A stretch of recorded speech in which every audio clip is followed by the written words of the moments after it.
నమస్తే అండి. ఈరోజు బొమ్మూరులో ఉన్నటువంటి రాజమహేంద్రవరం సైన్స్ సెంటర్‌కి అయితే రావడం జరిగింది. ఇది మన ఆంధ్రప్రదేశ్‌లోనే రెండవ అతిపెద్ద సైన్స్ సెంటర్ అని మీకు తెలుసా? అవునండి. ఇక్కడైతే స్టూడెంట్స్‌కి ఎంతగానో ఉపయోగపడే science technology related equipment and science park కూడా ఉన్నాయి.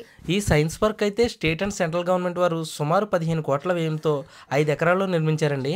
మన లైఫ్‌లో సైన్స్‌ని ఎలా ఉపయోగిస్తామో ఇక్కడ ఉన్నటువంటి ప్రతి ఎక్విప్‌మెంట్ కూడా ఈ సైన్స్ సెంటర్‌లో చూపిస్తుందండి. ఇక్కడున్న ప్రతి ఎక్విప్‌మెంట్‌కి కూడా ఒక్కొక్క సైంటిఫిక్ రీజన్ అయితే ఉంటుంది. ఫర్ ఎగ్జాంపుల్ ఇక్కడ ఉయ్యాలుంది. ఉయ్యాల హైట్ తగ్గితే స్పీడ్ పెరుగుతుందని మీకు తెలుసా? ఆ విషయం అయితే మనకి ఇక్కడ తెలుస్తుంది. అంతేకాకుండా ఇక్కడ చిన్న పిల్లలు కూడా ఫన్‌గా యాక్టివిటీస్ చేస్తూ సైన్స్ టెక్నాలజీని తెలుసుకోవచ్చు. ఇక్కడ చిన్న పిల్లల నుంచి పెద్దవాళ్ళ వరకు కూడా ఈజీగా సైన్స్‌ని అర్థం చేసుకోవడానికి ఇక్కడ ఎక్విప్‌మెంట్ అయితే డిజైన్ చేశారండి. ఇక్కడ స్టోన్ మీద ఇలా బీట్ చేస్తే మంచి మ్యూజిక్ అయితే వస్తుందండి. దానికి రీజన్ అయితే ఇక్కడ రాసి ఉంటుంది పక్కనే. ఇదే కాకుండా ప్రతి ఎక్విప్‌మెంట్ యొక్క ఇన్ఫర్మేషన్ దాని పక్కనే ఉంటుందండి. ఇక్కడ ఈ చైర్ అయితే చాలా ఫన్నీగా అనిపించింది. ఈ chair name gravity chair. So, ఇందులో మనం ఎంత ఎక్కువ మూవ్ అవుతే ఇది అంత స్వింగ్ అవుతుంది. దీంట్లో మూవ్ అవుతున్నంత సేపు కింద పడిపోతామేమో అనిపిస్తుంది. బట్ గ్రావిటీ వల్ల అయితే కింద పడిపోము. ఈ సైన్స్ సెంటర్ ఎంట్రన్స్‌లో అయితే గొప్ప గొప్ప సైంటిస్టుల విగ్రహాలు మనకు ముందు కనిపిస్తాయి.